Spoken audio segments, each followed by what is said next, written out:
All right, time for another update and forecast for the Lake Fire and the Shelly Fire. We're going to do both of these fires in the same video today, so if you're interested in the Shelly Fire, I'll put a comment in at the top of the comments where I'll pin the timestamp, so then you can just click straight to the Shelly Fire, because we're going to look at the Lake Fire first, because that is, I think, where there's been more activity recently. Although something interesting about that activity, it might not all just be due to the fire itself. It's actually due to some firing operations that are happening where they're purposely clearing out some fuels. So just to kind of explain that first, our acreage is up to 36,707 acres. But the problem with just looking at the acreage number is that doesn't tell you if some of the new growth was due to actually firing operations. And when we look at the latest update, this was from about 10 minutes ago, especially on the South Zone fire activity. And it's the South Zone that's closest to the largest amount of structures. We're having a little trouble with the fire perimeter right now, but you can see roughly where the fire activity has been recently. But look at this south side. That's been the area we have been mostly concerned about over the last few days, because that's where you'll see these orange dots pop up in just a second here, which represents where the structures are on the fire. So yeah, it's pretty close to the fire itself, but the good news is that some of that new activity isn't due to the fire like getting past containment lines and rushing towards the structures. It's actually due to firefighters putting fire purposely on the ground, clearing out the fuels when conditions are favorable, and then when you get into the next afternoon when maybe the fire weather conditions would be much more dangerous, now that fuel has been burnt out, and then all of those structures that you see right there aren't in as much of a risk. So just clicking back here, I want to read that sentence. South Zone fire activity. Firefighters have conducted firing operations to create a buffer zone in areas of the fire. And I've been in contact with somebody named Remington. He is the president of the Woodside community down here. That's actually very close to where the southern side of this fire has been active recently. And he actually sent me a video of when they were conducting some of the firing operations last night. So this is something I want to emphasize at the beginning of this video, because I probably won't be able to do videos this weekend. But if you see a bunch of flames or a bunch of smoke coming off of the fire, always pay attention to evacuation warnings and orders, and leave if you're under an order. But also know that just because you see flames and smoke doesn't necessarily mean that the fire's out of control. It actually might be a firing operation, which is clearing out fuel, which actually makes you safer. And pretty cool video right there that we got to see. Thanks Remington for sending that in. But just coming back here, it does look like they're planning more operations as well. So it says, this is now looking at the North Zone fire activity. Once holding lines are secure, tactical firing operations will be used in the coming days to reduce burnable fuels ahead of the fire. So just wanted to point that out. If you're seeing a bunch of smoke this weekend, it might not necessarily be a bad thing. But with that being said, we still have a very large amount of evacuation orders in place, including that Woodstock community. And then that means leave immediately if you haven't left already. And then evacuation warnings, that's going to be the yellow. That means kind of get ready to go. I always say, though, if you have a feeling you should leave, don't wait for someone else to tell you to leave. If you get that feeling in your gut that it's time to go, nobody needs to tell you twice. And it actually does help firefighters a lot if you take those evacuation orders seriously, because what happens a lot on fires is, if for the people who don't leave, then the firefighters end up spending some of their time evacuating those people or helping those people instead of protecting the properties in the area. So your property actually has a better chance of surviving if you just let the firefighters do their job. But looking at the lake fire, I want to click on and off to see where some of that growth was yesterday. So right there, looks like we had some growth on this northern side, and then, or we'd call that the eastern side. And then we'll call this the northern side up here. We do also see some growth in that area. The largest chunk, though, does look to be on the southern side. And, if it weren't for Remington, I might be pretty worried about this, because I'd think, oh, this is like where all our structures are that we're worried about. You can see Neverland Gates right there. And then you'd see that fire looks like it's coming down. But mean, I can't guarantee that that's the firing operation that we were just reading about and that we heard about, but I mean, there's a pretty good chance that it is, because I mean, when I click the southern end on and off, that's really the only growth that I'm seeing on this entire southern end, which is actually pretty good news right there. And you know, that's due to a lot of the amazing work that they've been doing on this fire, and they have a lot of resources in there right now. So just looking at it right now, looks like we have a smoke inversion in place. As we get into the afternoon, most likely the surface heats up, that air becomes less dense, it rises up, it breaks through the inversion, leads to some more active fire behavior in the afternoons. But good news for us, we have almost 3,500 personnel on this fire. I should probably start writing these things down, because I think that might be the most personnel I've ever seen on a fire. And then we have 79 dozers, 27 helicopters. Interested to see if we have any updates on the structure numbers. So structure numbers, it does look like there's 1 structure damaged, 3 structures destroyed, 0 fatalities, and 5 injuries. I think those are new numbers right now. I don't ever remember reading 3 structures destroyed before, so we obviously never want to see that. But at the same time, given how close this fire has been to thousands of structures, and the fact that we've had temperatures about as hot as you're ever going to see, conditions as dry as they're ever going to see, both in terms of the air and the fuels, steep, rugged terrain. One of the days we even had a red flag warning, which was some gusty winds on top of that. The fact that our structures destroyed is only 3 is pretty amazing, considering what this fire could have done. So big thank you to all the firefighters who have been really putting in some good work on this fire. And when it comes to kind of the work that they have been putting in, we could go back up here. See, it's at 16% containment. Now, when you hear that, you might think that's bad news. You might think, oh, 16's not that very much. But you also have to keep in mind that when we say containment, it's what we're talking about is where you see the black on the fire perimeter right there. Makes sense that that's the part of the fire that they're considering contained. We haven't seen a lot of activity there recently.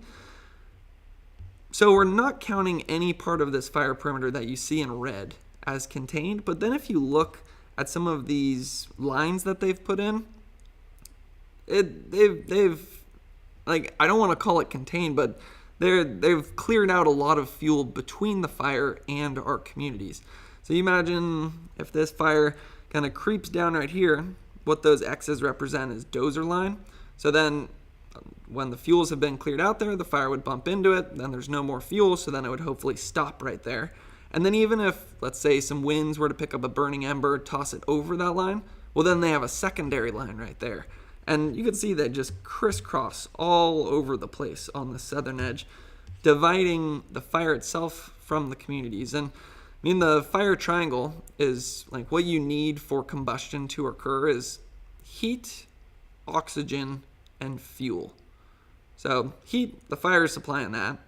Oxygen, that's why you don't want a windy day. Winds can supply more oxygen to the fire, just like if you breathe on your campfire when you're trying to get it started. So the side of the fire triangle that they usually attack is fuel, and that's what they're doing when they put in all of these different lines. And it's pretty amazing to see what they've done on that southern edge there. One other interesting thing is on this northern side, it looks like they are planning to do a hand line way up here in Los Padres National Forest. So we haven't seen much growth on this northern side of the fire recently, but that's basically just in case. That would be able to hopefully kind of stop the fire up there, worst case scenario, if it were to get past where they've been stopping it so far. So that kind of gets us through acres burned, where the acres have burned recently, containment. Now I want to see if there's any heat coming off of the fire right now. So we're going to turn structures off. It's a little hard to see because we can't, see the perimeter at the moment. But I want to see if there's any current heat activity. So we have that yellow square up here, yellow square down here, another yellow square right here. That means minimal heat coming off of the fire at the moment, and some of that heat might actually just be left over from the firing operation or the burn operation that they did. So that doesn't look bad compared to previous days when we had some big red boxes on this map. And one other thing that's been working against us is fire history. There is very little fire history between where this fire is and where some of the structures are. So that means there's fuels that haven't burnt in a very long time, and then we're just getting out of a heat wave, so those fuels are about as dry as you're ever going to see. So amazing how much they've limited the growth on the southern edge, taking all of those different factors into consideration. But now I do want to check out the Lake Fire Incident Action Plan. And maybe I'll mention right now that there is a big wild card in the forecast, which is the potential for some thunderstorm activity this weekend. I think what I'm going to do, though, is talk about the Lake Fire forecast for today first, and then we'll look at the Shelly Fire and look at the Shelly Fire's forecast for today.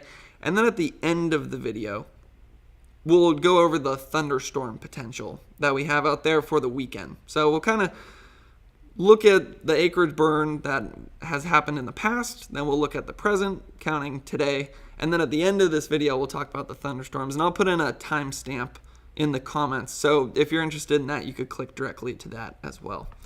But first, just looking at the Lake Fire weather forecast for today. So temperatures, upper 80s to upper 90s, humidity lowering to 10 to 20%. So another day where it's about as hot and dry as you're ever going to see on a fire. And then on top of that, we have all the fuel aspect, the steep topography. Winds, not terrible for this. It's not the worst that we've seen, up to 15 miles per hour. Looks like some local gusts up to 25 miles per hour. But then in the extended forecast, that's where you're going to see best chance of thunderstorms is east of the area, with about a 5% chance of thunderstorms over the fire. So that's actually good news. It's saying that most of the thunderstorm activity is going to be more in the eastern portions of California, and they're only counting a 5% chance over the fire. So I would say that's some good news as of right there on the Lake Fire. But now, I think let's transition over to the Shelly Fire. We did have some growth on this yesterday, so I am interested to show you where that new growth has been. It's up to 10,000 acres and 1% containment. Similar story with the Shelly Fire about the containment, though. Even though it only says 1%, they've put in a bunch of lines between the fire and some of our communities, so the situation's not as bad as that might make it look. Although we did see some growth yesterday, so let's try to figure out where that growth was. If we click in here, we're going to zoom all the way up to the Shelly Fire, and we'll just take a view from above. Watch the eastern side right here, and then also the northern side as well, because that's where you're going to see some of the more recent activity. So we'll zoom in over here first, because that's where most of our new growth was.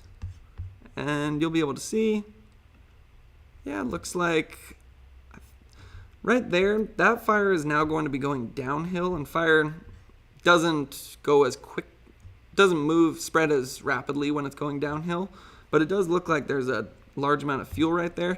I think where I'm more concerned on this side would be if this fire can find its way all the way down into this little canyon, and then it would be able to rush up this side of the hill or mountain. One good thing there is it doesn't look like there's as much fuel right on the ridge, so hopefully if it were to rush up this mountain, then it would be able to stop right on the ridgeline, kind of like what happened when it rushed up right here. It did slop over a little bit, but then they were able to stop it pretty well on that northern side of the fire.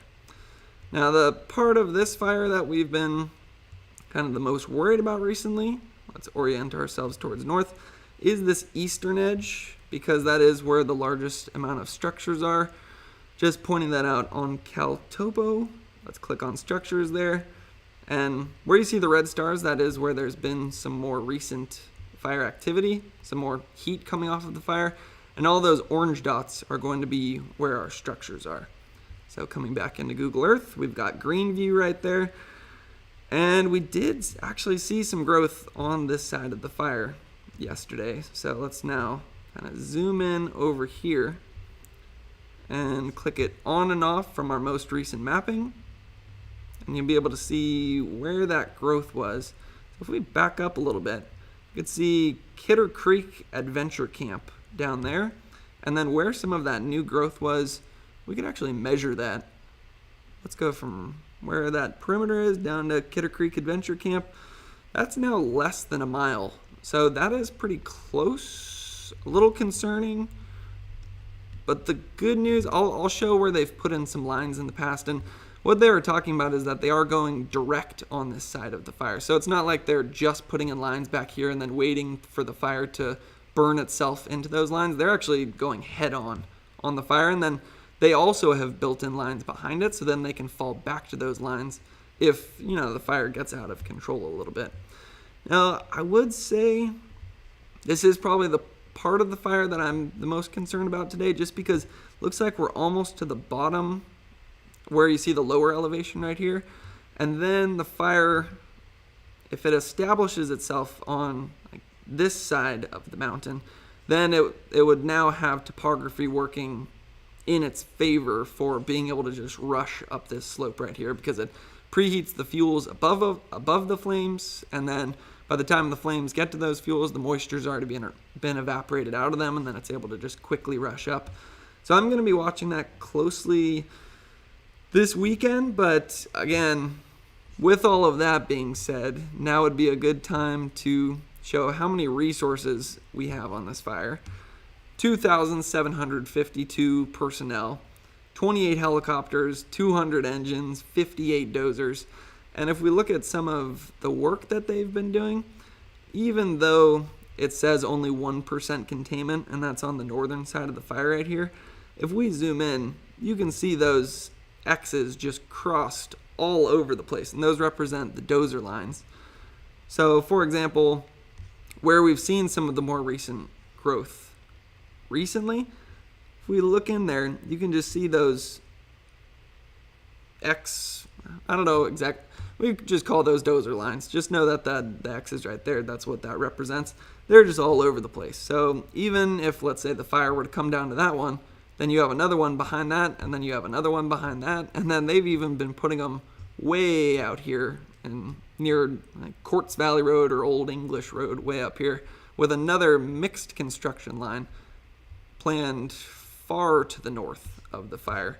So the main point I want to make there when it comes to their operations is they say they're going direct, so just right up against the front of the fire. Then they also have not only dozer lines, but then secondary lines, and then lines behind that as well. And then they also are in the communities themselves kind of preparing some structure defense, making sure they have all the different kind of structures locked down for where they would need to defend those places if the worst were to happen and the fire were to get past all these different lines that they've put in. So even though containment says 1%, when you look at a map like that, you can have a bit more confidence than what you might have if you just saw, 1% containment. So now I'm interested to see if there's any recent heat coming off of this fire. Let's see, all satellites. Yeah, it looks like it's still that more northwestern portion of the fire. That is where we had the most growth yesterday. I did watch one video, though, where they said, obviously, they know that happened, and they've now got a lot of resources there, and the firefighter in the video said that they're actually confident that they're going to be able to kind of handle that increase in fire activity that just popped up there yesterday. So I'd still say I'm mostly concerned about the eastern side of the fire, but yeah, they've put in a lot of lines, so that's some good news there. Now let's check out the incident action plan, just briefly looking at the forecast for today. It's still Julia Rutherford. She's a great incident meteorologist, does some great work up there. Sort of the same forecast today as the last few days. Hot, dry, unstable, temperatures 90 to even some low triple digits in the valleys. Relative humidity about as dry as you're ever going to see, 10 to 15% in the valleys, 15 to 19% on the ridges. Looks like winds, some localized gusty winds around 25 miles per hour. So that is, stronger than we have seen in some previous days. I still think the biggest factor on this fire is how much fuel we have. the lack of fire history in the area. That's something we can click on here, where between the fire and where we have the largest amount of structures, there's no recent burn scar there. So those fuels have been there for a long time, just accumulating, waiting for a fire like this to pop up. Now, coming back to our incident action plan, says the Smoky Valley inversion should be lifting late morning. Looking at the most recent photo that we have, it goes right here. Looks like we definitely still have that inversion in place right now. That's where you get cold air below warm air. So it's almost like your salad dressing when all the layers are just like perfectly layered in the right density.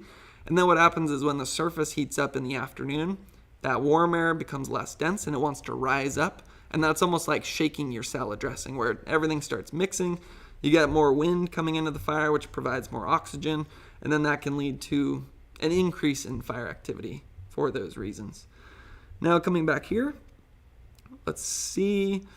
Yeah, it's basically the same forecast as it has been. Hot, dry, some afternoon winds going down canyon in the afternoons, which should test that eastern side of the fire, but again, we have a lot of resources there. So now looking at the Saturday forecast, we're going to get into the thunderstorm potential on both the Lake Fire and the Shelly Fire right here, because just right there you see Saturday, isolated dry thunderstorms possible in the vicinity of the fire and eastward after 1500 and through the evening. And then the potential for isolated dry thunderstorm activity to continue into Sunday has increased for the Shelly Fire. So originally it was looking like chance Friday, or slight chance Friday, then a better chance on Saturday. Now it's looking like we still have that slight chance on Friday, but then there's now also a chance for Sunday as well. Now that's, I'd say, the bad news in the forecast. Although actually thunderstorms aren't always bad news. I'll get into that a bit more in just a second. First, I just want to show California right now, where we do have that red flag warning in the southern Sierra. I believe that's because of some of that thunderstorm potential that's expected. Looking at the entire state of California, those are all heat alerts. So that purple color, that's an excessive heat warning. Orange is a heat advisory. And that just goes, that's basically how we've been for the last 2 weeks. That's a big part of the reason we've had so much fire activity, because all that hot air has been leading to very dry conditions, which dries out the fuels, which makes it easier for fires to start and spread. Here's where the good news comes in. You see how that ridge is over the southwest right now? You can see like the center of it right there. Watch what happens to the center as I click through the weekend. See how it starts moving to the east?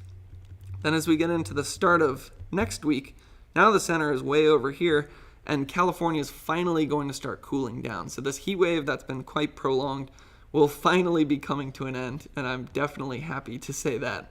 So that's the good news in the forecast. The maybe good news, maybe bad news is the potential for thunderstorms. The reason I say that is because I've seen fires in the past where thunderstorms come in and it actually drops some rain on the fire and basically puts the fire out, and it actually helps conditions. But then I've also seen fires where thunderstorms come in, they have very little rainfall, but then instead they lead to gusty, erratic winds. It leads to the fire going in all sorts of directions. It picks up some burning embers, leads to new spot fires. You also have some lightning that leads to new fires. So it's a bit of a wild card about what happens with thunderstorms, but you can already see some of the moisture moving into the southern portions of California. See those clouds starting to spin up in even over where we have the lake fire. And more of that moisture is going to be coming in throughout the day Saturday. So brown on this map is going to be your dry air, green is going to be your moisture, and then you'll even see some blue popping up on Saturday where the largest amount of moisture starts moving through the state. So now let's actually look at the thunderstorm potential.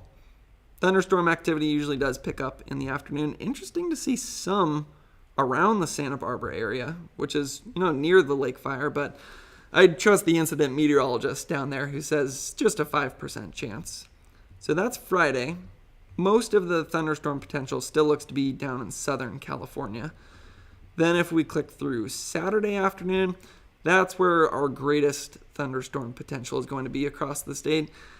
To be honest, I think I'm more concerned about new fires starting up in the Sierra than I actually am worried about the thunderstorms impacting the Shelly Fire or the Lake Fire that much, because you can see it goes along with exactly what one of the incident meteorologists was saying, is most of the thunderstorm activity is going to be the east of where we have our fires. That's Saturday though, so definitely have some thunderstorm potential out there. And then let's look at that new potential that popped up for Sunday. Yeah, it looks like a bit more up in Northern California, so that could be interesting to watch the Shelly Fire on Sunday to see what comes through there. Also keep in mind though, I'm recording this at 10 a.m. Friday morning, and I most likely won't be doing any more videos over the weekend. So, and your weather forecasts become less accurate the further out in time that you go, especially with something tricky like thunderstorm forecasting. So take maybe Sunday's forecast with a grain of salt. Overall, I would say Saturday looks to be the day to watch in terms of thunderstorm activity, and especially up in the Sierra. So that basically wraps up the Lake Fire, the Shelly Fire, and then the thunderstorm potential for this weekend. And I won't be doing any updates this weekend unless maybe something crazy starts happening. I'll bring my microphone home just in case. But if you don't hear from me this weekend, usually no news is good news. And then I will do an update on Monday just to see what happened over the weekend. So hopefully this video is helpful. There will be more updates throughout all of fire season, and thanks for watching.